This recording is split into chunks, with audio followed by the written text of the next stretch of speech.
thank you for joining us again. I'm here with Susan Craig, who just does a phenomenal job with LeadStreet. And Susan, can you tell us, once you accept a lead, what steps do you take?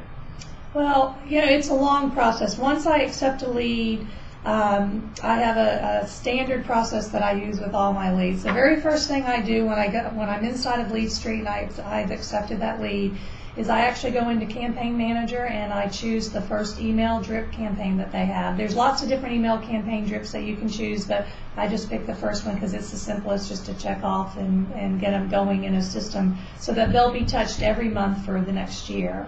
The next thing I do is I go back into their contact sheet and I print out their contact sheet and I copy the email address off their contact sheet, and I go into my personal email and I send out a personal email that I've already recreated that I've sent to many other leads. And it basically introduces me, tells the client I'm a real person, and I tell them what my website is. I send them over there. I tell them I specialize in finding really good deals. I love to work with bank-owned home, HUD homes, foreclosures. And so it kind of is a personal email just to kind of say, here I am, I'm real, please call me. So I've sent them the campaign email, drip campaign. I put on that. I've sent them a personal email. And then the next thing I do, obviously, if there's a phone number, I call them. If I call them and I get them on the phone the first time, that's unbelievable. It doesn't usually happen that way. But if I do, at that point, they're a client, and I fill out a client profile sheet, and I work with them from there to take them to the closing table. But if I don't get them on the telephone, then I go and I start analyzing their information a little more. Most of the time, there aren't phone numbers in LeadStreet. So at first, I was like puzzled. How am I going to reach this person? All I have is an email address. So I discovered taking that client email address and tearing it apart. Most of the time people will give me a first name, but they won't give me a last name. But guess what? 90% of the time in an email address, people use their last name. So a lot of time I can figure out from that email address their first name, their last name, and sometimes even where they work. So I can find out a little bit more information. Once I do that, I go into the white pages, www.whitepages.com, and I put in the first and the last name, and I know what service areas that our office services, so I look for that name in Lawrenceville, Suwanee, wherever we're at.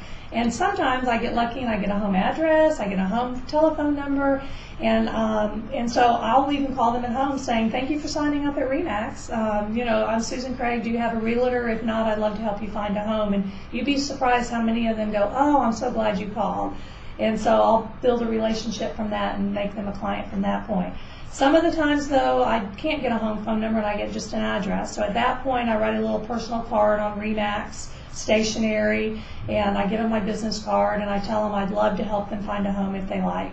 So as you can tell, I'm touching them in a lot of places. I did the email drip campaign. I sent them a personal email. I called them if I could. If I couldn't, I looked up their name on the white pages, and I actually sent them a card if I can. And then after that, I don't give up. I print out that contact sheet out of LeadStreet. I make a folder for them. I put them in my follow-up folder. And a day or two later, I'll go try reaching them again. A day or two later, I'll send them another email. I'll just keep trying to reach them until I do. At some point, if I can't get any more information, I have a pile called dead leads, and I put them over in the dead leads because, believe it or not, sometimes it could be a month or two later they'll call me, and I'll have to go find their information real quick because they decided to respond to my email. It wasn't the right timing for them. So I try to keep all those contact sheets so that when they call me, I've got some information on them. You also use that other report on there, the web contact profile? Yes.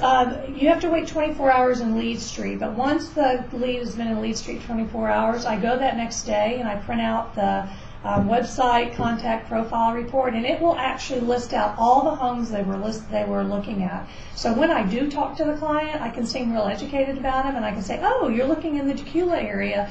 You're looking for what, around $200,000? And I noticed you were looking at a home in Duluth. What part of town do you want to live in? So it gives me some information and some conversation information to talk to my clients about. And it makes them feel more comfortable with me because they don't know me and I don't know them. So it kind of breaks the ice when I'm talking to my leads.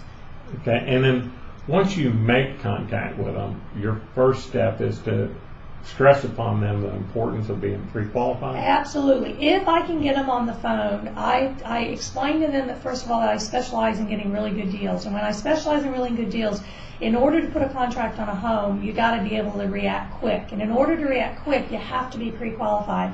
So I have them immediately, I give them all my lender's information and ask them to call the lender. But at the same time, I'm shooting an email off to my lender saying, here's a home buyer, feel free to contact them. I'm going to try to contact them, you try to contact them, and let's build them as a client together.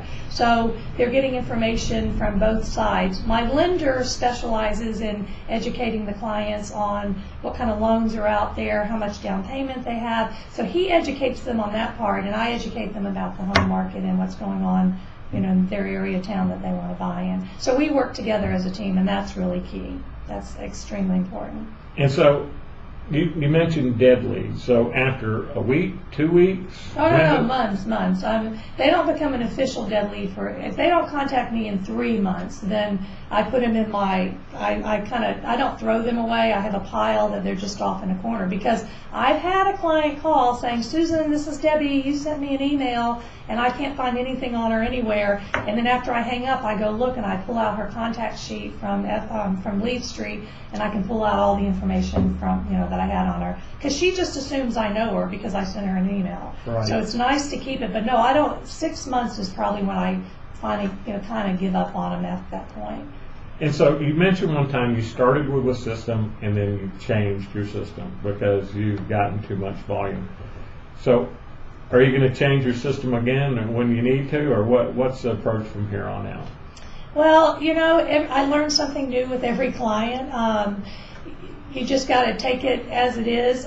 I learned one real important thing, that not only is the lender, hooking them up with the lender and getting them pre-qualified important, but helping them know that I'm there for them every step of the way. I can educate them through the entire home process, and telling them that they don't have to pay for my fees. A lot of clients don't know that. So as I have new clients, as I have new leads, I just constantly change my pitch based on what I've learned from the last lead. And like one of the things I learned, I used to say, are you buying a home or are you selling a home? But I learned most leads on LeadStreet are buyers. So I changed my pitch to just say, so you're looking for a home in the Atlanta market, because I learned from talking to all these leads that they were buyers. So as I learn things from different leads, I change my pitch all the time.